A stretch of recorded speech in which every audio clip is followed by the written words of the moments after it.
Kitesurfen auf Jüst ist immer noch etwas exotisch. Wir sind hier sehr wenige, die auf der Insel selber kiten.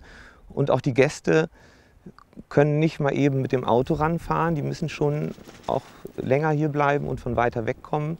Das ist schon einfach, wenn man an anderen Plätzen und überfüllt ist, ist es hier einfach sehr viel gemütlicher, ruhiger. Man kennt eigentlich jeden. Auf Jüst reicht es, wenn man einmal Moin sagt. Zweimal Moin, da hat man schon viel zu viel geredet.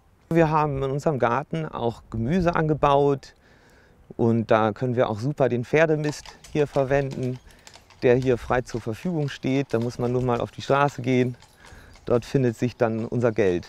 Allein schon, weil wir gar nicht überhaupt den Strom legen möchten, weil es einfach so weit und teuer wäre, allein deswegen schon und weil es einfach so praktisch ist, haben wir auch natürlich Solarzellen auf dem Dach und können damit eben unsere Musik und sonst unsere kleinen Geräte betreiben, die wir hier so nötig haben. Das kann man wahrscheinlich so genau gar nicht sagen. Ich bin einfach hier geblieben, weil es hier so schön ist.